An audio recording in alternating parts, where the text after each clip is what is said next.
신약 성경에 위치가 되어져 있죠. 예수님께서 직접 성취하셨다라고 하는 그 주제로 우리가 이야기하고 있는 예수 그리스도, 오실 그리스도에 대한 증거의 말씀 가운데 복음서에 대한 위치에 있는 말씀입니다.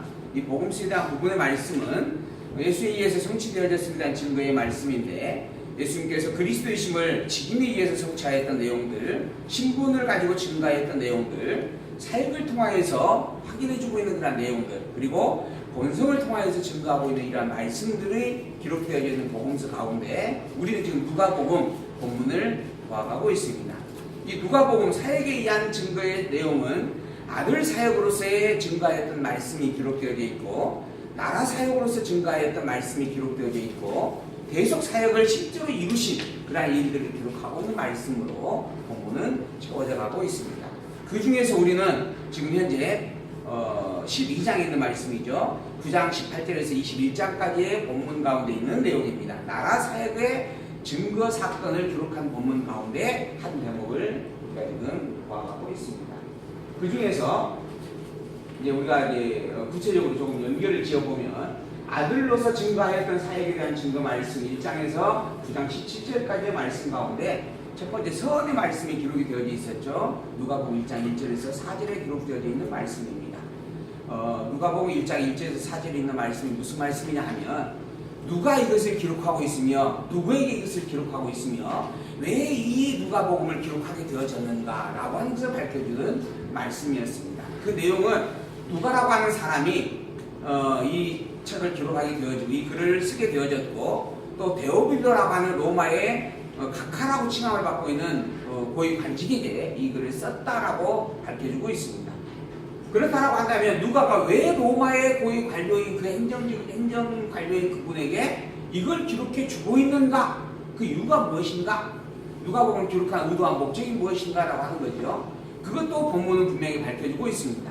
이 당시 예수가 그리스도로 이 땅에 오셨고, 그 예수님께서 그리스도로서 이루신 수많은 증거들이 있었습니다. 예수님께서 태어날 때의 증거들, 또 예수님께서 자라나실 때의 증거들, 또 예수님께서 실제로 공생을 시작하시고 그 시작 공생을 통하여서 안진뱅이를 일으켰던 일들, 눈먼 자의 눈을 뜨게 하였던 일들, 중풍병자를 고쳐주었던 일들, 그리고 또 정말 표적과 자연을 다스리고 만물을 주관하는 그런 놀라운 표적을 행하였던 일들에 대한 내용들을 직접 보고 듣고 확인한 자들이 넘쳐났다라고 하는 겁니다. 그 가운데 있어서 직접 자기가 병을 고침을 받은 자들도 있을 것이고, 또 직접 눈앞에서 다른 누군가가 놀라운 어떤 기적을 체험하게 되어지는 일들을 본 자도 있다고 하는 거죠. 또 그러한 일들을 다 듣고 알고 있는 자들도 넘쳐났다라고 하는 겁니다. 그래서 그러한 이들이 예수의 그리스도 되심, 또 예수께서 행하신 일들에 대한 내용을 많은 글로서 기록을 하게 되어졌는데, 그 기록에 대한 부분들이 사실에 근거한 부분도 있겠지만 더불어 자기의 견해가 추가되어지는 일들이 발생하게 되어지죠. 그래서 그 기록들 가운데 있어서 서로 충돌되어지는 일들이 발생을 합니다.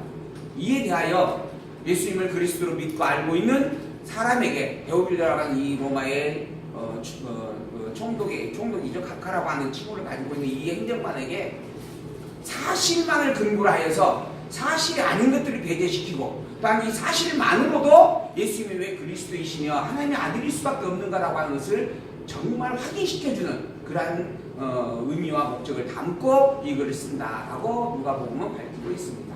이게 누가복음을 기록하게 되어진 의도이고 목적이라고 하는 거죠.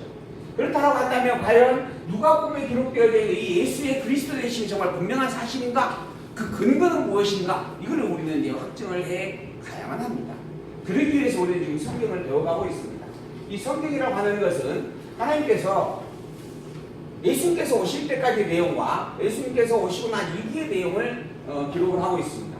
하나님께서 이 세상 모든 만물을 창조하였다라고 하는 창조에 대한 내용을 성경은 창세기 1장에서 시작을 하고 있죠. 태초에 하나님이 천지를 창조하셨다라고 선포를 합니다.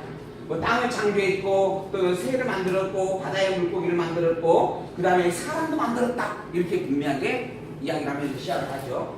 그렇게 창조되어진 하나님, 창조하신 하나님께서 창조되어진 이 세상에 에덴이라고 하는 동산을 두고, 그 에덴이라는 동산에 아담이라고 하는 한 사람을, 인간의 시종인데 창조한 인간을 그곳에 두었다라고 하는 거죠. 그리고 그 아담에게 약속을 세우게 되어집니다.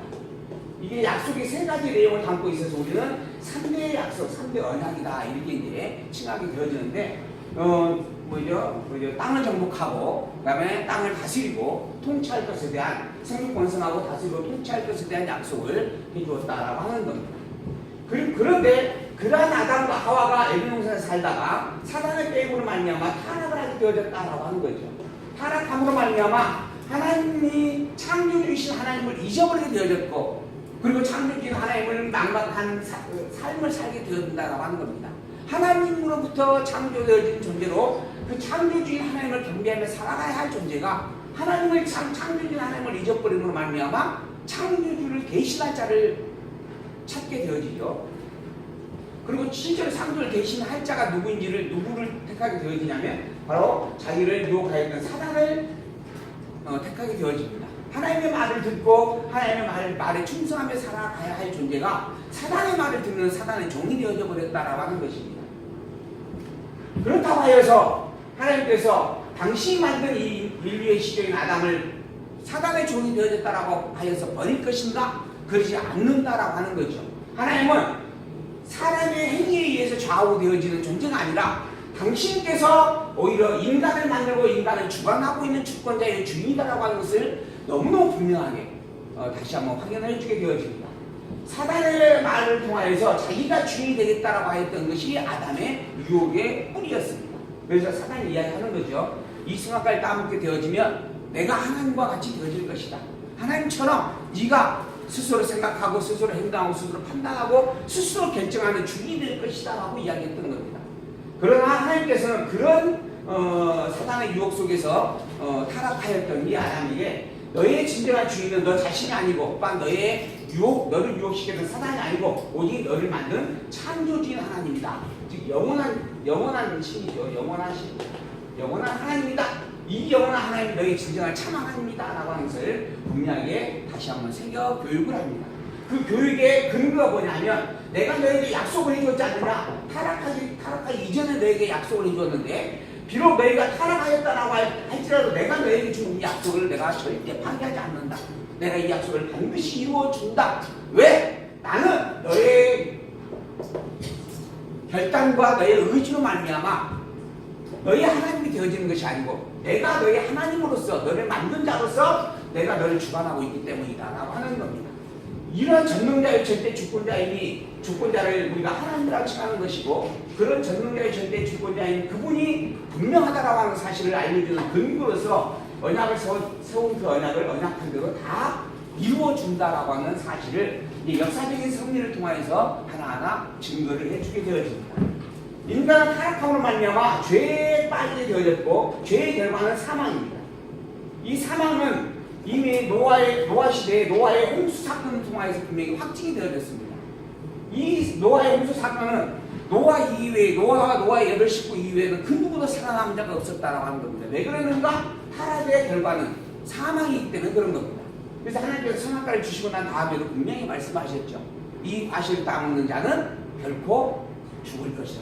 반드시 죽을 것이다 라고 하는 겁니다. 그렇게 사망이 되어진다라고 하는 것을 노아의 홍수 심판을 통해서 하나님은 분명히 보여주었습니다. 그러나 그 모든 인간이 타락된 죄인이기 때문에 다 죽어 마땅한 일이지만은 그 중에서 하나님은 또한 노아를 남겨두셨다라고 하는 거죠.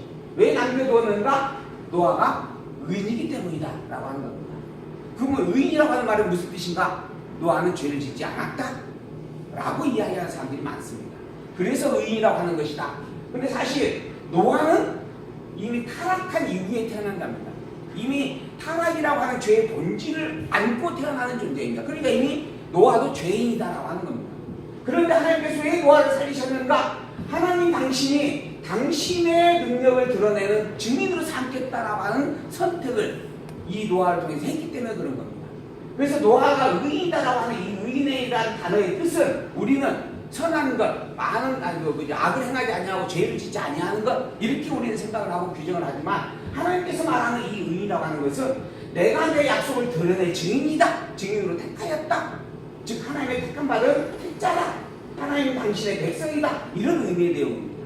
이걸 의인이다라고 하는 말로 표현을 하고 있는 겁니다.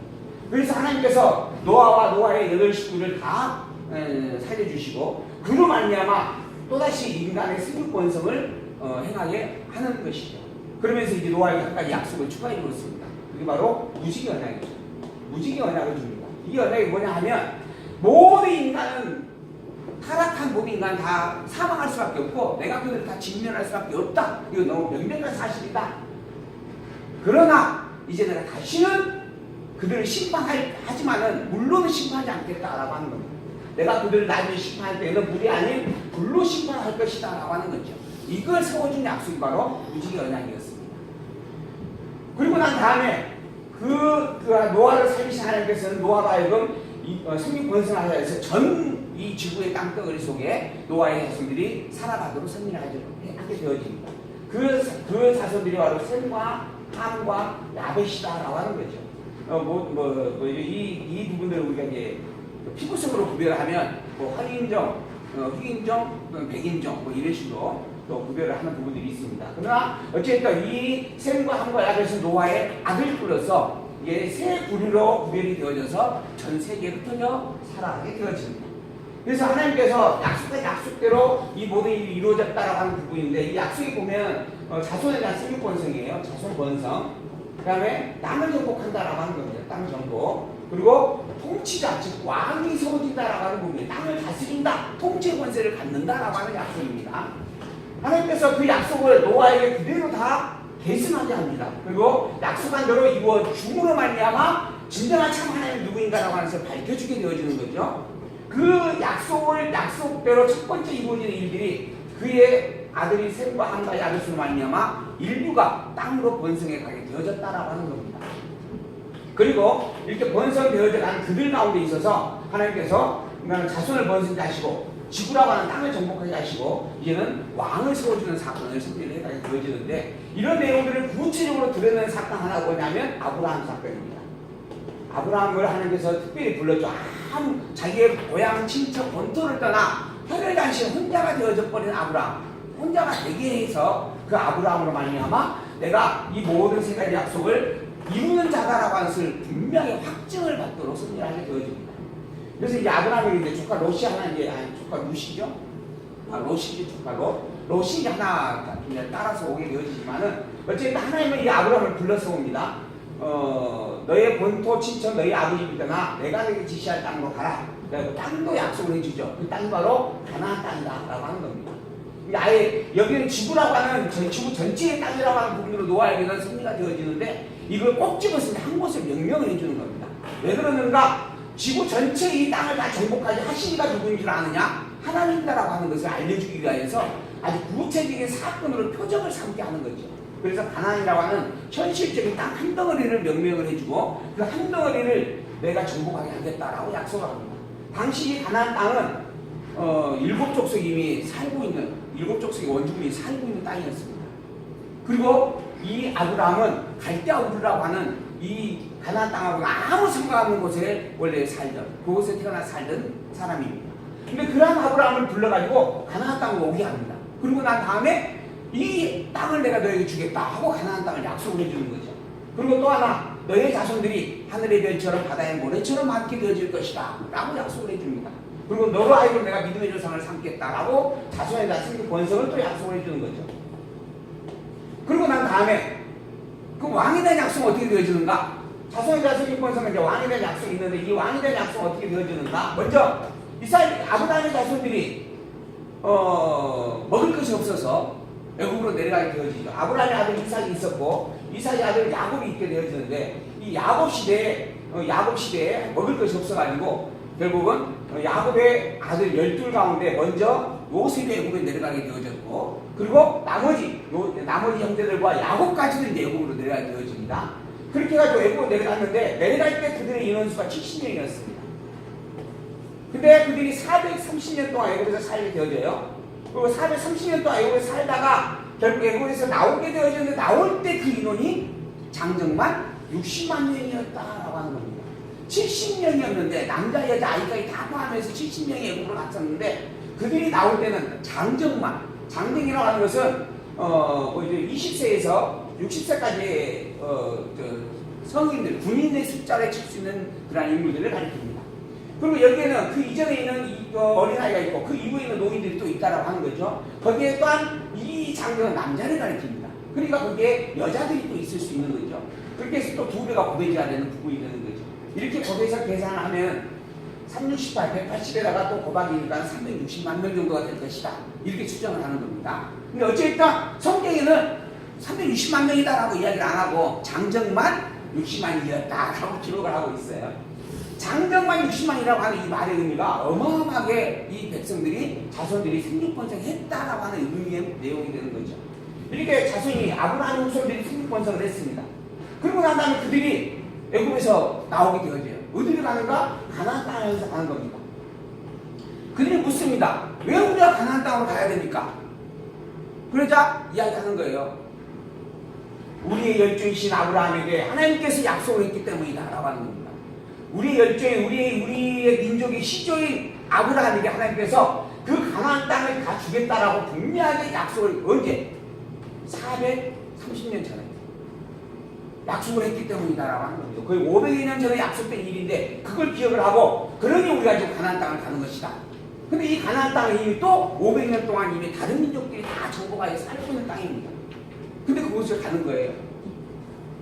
그리고 그것을 가는 과정 속에서 하나님께서 모세를 통해서 말씀하는 거죠. 이 가나안 땅, 내가 너에게 약속한 땅이다. 그러니 무조건 가서 정복하라. 그곳에 살고 있는 원주민들 한 명도 남기지 말고 다 진멸시켜라. 내가 이게 이미 너의 열조인 아브라함이 준비한 약속한 땅이기 때문이다. 라고 하는 거죠. 그렇게 해서 가나안 땅을 실제로 정복을 하게 되어집니다. 처음에는 엄두가 나지 않았습니다. 그래서 여리고성 앞에 도달했을 때는 나아갈 생각을 못하고 있었어요. 근데 하나님께서 너는 아무것도 할 것이 없다. 그저 너는 내가 시키는 것만 하라. 그래가지고 하루에 한 바퀴씩 여리고성을 돕니다. 근데 여리고성에 있는 사람들이 두려워서 돈이 나오지 못합니다. 왜 그랬는가? 이 이스라엘 백성들이 애굽에서 나올 때 애굽에 10가지 재앙이 있었어요. 너무너무 놀라운 사건이었습니다. 이 소문이 온 각지에 퍼졌어요. 애굽에 있는 마지막 재앙은 애굽에 있는 모든 장자가 다 죽었는데 이스라엘 장자는 한 명도 죽지 않고 남았다라고 하는 것이었습니다. 그 6월절 사건이거든요. 이런 놀라운 일들이 있었어요. 그걸 다 알고 있습니다. 그러니까는 감히 두려워 떨 수밖에 없었다라고 하는 거죠. 거기에다가 애굽의 군대가 나중에 정신 차리고 야 이거 보내면 안 된다고 쫓아왔어요. 어디까지 쫓아왔어요? 홍해까지 쫓아왔어요. 앞은 홍해가 가로막고 있고 뒤에는 애굽의 군대들이 쳐들어옵니다. 그런데 또 놀라운 사건이 발생을 하죠. 홍해가 둘로 갈라지는 거예요. 그리고 이스라엘 백성들은 아무 상치 않냐고 많은 땅을 걷듯이 홍해를 건너왔고, 그래서 애굽의 군대들이 말을 타고 열심히 또 쫓아오는데 애굽의 군대들은 물이 합쳐지면서 수장이 돼가지고 몰살을 해버립니다. 이런 놀라운 사건이 또 발생합니다. 이스라엘 백성들도 놀랐어요. 그래갖고 홍해를 건너가자마자 찬양을 부르잖아요. 하나님께서 하나님의 콧김으로 하나님의 깨지 손가락으로 이한 일을 행하십니다. 하나님의 권세가 또 올랐습니다. 그렇게 찬양을 했어요. 근데 그 소문이 또 뭐죠? 가나안에 살고 있는 그 족속들에 퍼져 들어간 겁니다. 그 여리고성 백성들도 그걸 다 들었다라고 하는 거예요. 근데 또 세월이 40년이 지나갑니다. 그래서 아주 무디해졌어요. 근데 이 40년 동안 광야에서 머물던 이 백성들이 자기들 성 앞에 딱 도착을 했어요. 거기에는 또 뭐가 있었어요? 요단강이 있었어요. 이 요단강이 우리를 지켜줄 것이다. 그들은 요단강을 건너오지 못할 것이고 요단강을 건너올 때 우리가 그들을 쳐서 무찌를 수 있을 것이다 라고 생각을 했을 것 같아요. 그런데 이 요단강이 또 둘로 갈라집니다. 너무너무 놀라운 사건을 이제 여리고성에서 직접 눈으로 보고 있는 거예요. 그 놀라운 사건을 본 백성들이 자기 성 앞에서 자기 성이 있는데 성을 한 바퀴씩 매일 돌고 있는데 감히 어떻게 해보지 못한 겁니다. 그리고 마지막 날 7째 되어지는 그날 낙파를 불며 그 7바퀴를 도는데 그 성이 돌 위에 돌 하나 남기지 않냐고 다 무너져 버립니다. 싸우지 않냐고 여리고성이 무너져 버립니다. 그렇게 해서 정복되어지는 게 가나안 땅이죠. 왜 그랬는가? 내가 너희에게 열조인 500년 전에 약속한 너희 아브라함에게 준 약속대로 이루는 일이기 때문이다. 내가 왜 이 일을 이루는가? 내가 너희에게 이 약속한 대로 이루는 능력자의 전능자의 주권자 하나님의 것을 알게 하기 위한 것이다. 너희가 믿고 의지하는 사단이 아니고 사단의 종로를 타고 있는 너희들의 형제도 아니고 오직 진정으로 모든 만물을 창조한 이 하나님 전능자의 주권자의 영을 불면 신실한 여호와인 그분만이 진정한 참 하나님이다라고 하는 것을 알게 하기 위해서입니다라고 하는 거죠. 그리고 나서 이후에 다윗을 왕으로 세워주죠. 아브라함을 통해서 역사하시고 모세를 통해서 가나안 땅을 떠들게 하시고 그 다음에 다윗을 세워서 다윗으로 왕이 되게 해서 온전히 아브라함으로 말미암은 그 씨앗들이 그 후손들이 하나의 민족으로 더불어 온전한 나라를 이루게끔 그렇게 되어지는 그러한 사건을 마무리 지어줍니다. 이러한 내용을 가지고 있는 게 바로 구약성경입니다. 그리고 난 다음에 이러한 구약성경을 통하여서 이러한 일들을 행하시면서 하나님께서 약속하신 약속의 최고의 증거가 무엇인가? 바로 우리가 이야기하는 그리스도예요. 이 구약의 모든 사건들을 통하여서 말하고자 하는 핵심적 단어가 뭐냐면 메시아입니다. 구원자를 내가 너에게 보내겠다. 그래서 내가 이 세상의 삶 속에서도 내가 여호와의 것을 드러내는 증거들이 넘쳐나지만 더불어 너희들에게 영원한 나라의 소망을 삼게 하기 위한 진정한 참된 대속주, 타락의 모든 죄를 해결해 줄 그리스도를 보내겠다라고 하는 약속을 선포해 주었다라고 하는 거죠. 그래서 구약에 있는 내용의 모든 것들의 본질은 메시아입니다. 그래서 이스라엘 백성들은 삶 속에서 늘 메시아를 앙망하고 살아가게 되어집니다. 하나님께서 이 약속한 약속을 이루는 최고의 표적으로 선포한 말씀이 그리스도, 즉 메시아였던 거죠. 그리고 이 그리스도 메시아를 이 땅에 보냈습니다. 그리고 백성들에게 이야기합니다. 내가 약속한 대로 메시아를 보냈다. 그러니 나는 여호와가 틀림없다. 여호와인 내가 오직 진정한 창자 하나님이 틀림없다. 라고 말씀하는 거죠. 근데 백성들이 묻습니다. 그래요? 그 그리스도를 보내셨다는데 그 그리스도가 누구일까요? 우리는 도통 알 수가 없습니다. 라고 하는 거죠. 그래서 하나님께서 하나하나 설명해 줍니다. 내가 그리스도를 보냈는데 그 그리스도가 바로 누구다? 예수님이다. 라고 하는 겁니다. 나의 이름은 여호와인데 이게 구약성경의 주제입니다. 그런데 더불어서 신약성경의 주제는 예수는 그리스도이시다예요. 그러니까 하나님께서 그리스도를 약속하였고 약속한 그것은 당신의 여호와임을 증거하기 위한 최고의 표적으로 주신 성령인데 그 약속한 대로 그리스도를 보내셨어요. 그러므로 당신의 여호와가 틀림없음이 이거 확증이 됩니다. 문제는 그렇게 보낸 그리스도를 백성들이 못 알아보는 거예요. 하나님께서 당신의 나라에 왔는데 당신의 백성들이 알아보지 못합니다. 빛 대신 하나님께서 빛으로 세상에 왔는데 세상이 그 빛을 알아보지 못하는 겁니다. 그래서 가르쳐주는 거예요. 이 그리스도가 바로 예수님이시다. 예수가 내가 보낸 그리스도와 틀림없다. 그 증거가 뭔가요? 먼저 구약에 있는 모든 이 사건들 속에서 내가 핵심적으로 승리한 게 왕과 선지자와 제사장이라고 하는 직임이 있다. 그것이 뭐 그리스도라고 하는 기름을 부음으로 말미암아 세운 직임인데 예수님이 그러한 직임을 가졌다라고 하는 겁니다. 이게 마태복음이에요. 예수님께서 가지고 있는 직임, 기름을 부음으로 말미암아 세움의 직임을 가졌다. 그 기름 부음이 바로 왕이고 선지자이고 제사장인데 예수님에게 왕의 직임이 있고 선지자의 직임이 있고 제사장의 직임이 있다라고 하는 겁니다. 두 번째로 아브라함과 다윗의 족보를 구하라. 아브라함과 다윗의 자손으로 누가 왔느냐? 바로 그리스도 예수가 왔다. 내가 아브라함과 다윗의 후손으로 그리스도를 보내겠다라고 약속했는데 바로 예수님이 아브라함과 다윗의 족보를 따라온 와지 않았느냐라고 하는 겁니다. 그래서 그 또한 족보를 통하여서 예수님의 그리스도이심을 확인을 해주게 되어지죠. 그리고 난 다음에 예수는 그리스도가 너무 분명한데 그 그리스도가 왜 또 분명할 수밖에 없는가? 그분이 가지고 있는 신분이 어떤 것인지를 알면 확인이 될 것이다. 그래서 두 번째로는 신분을 통하여서 증거를 하게 되어집니다. 그래서 마가복음의 처음 출발점이 뭐냐면 하나님의 아들 그리스도에 대한 이야기다 라고 시작합니다. 마태복음의 1장 1절은 아브라함과 다윗의 자손 예수 그리스도의 세계다 라고 이야기합니다. 마가복음 1장 1절은 그 그리스도 예수에 대하여서 하나님의 아들임을 내가 지금 이야기해 주겠다. 그리스도 예수가 하나님의 아들임을 내가 밝혀주겠다 라고 마가복음을 시작해요. 그게 마가복음 1장 1절의 내용입니다. 그래서 그의 신분이 누구냐? 하나님의 아들이다 하는 겁니다. 하나님의 아들. 그리고 하나님의 아들인 그분이 인간의 몸을 입고 이 땅에 왔고 그래서 십자가에 죽고 그 다음에 또한 그곳에서 무덤에 들어가고 그 다음에 그것에서 부활하고 그 다음에 승천하게 되어진다. 그래서 인간의 몸을 입고 이 땅에 와서 인간에게 버려짐을 당하는 그러한 비하의 신분, 이걸 우리가 낮아졌다라고 하는 건데 비하의 신분을 증거하고 그럼에도 불구하고 또 그분께서 사망의 문을 여시고 부활하여 있고 하나님 보호자 우편에 앉아 계신다라고 하는 것, 승리의 신분입니다.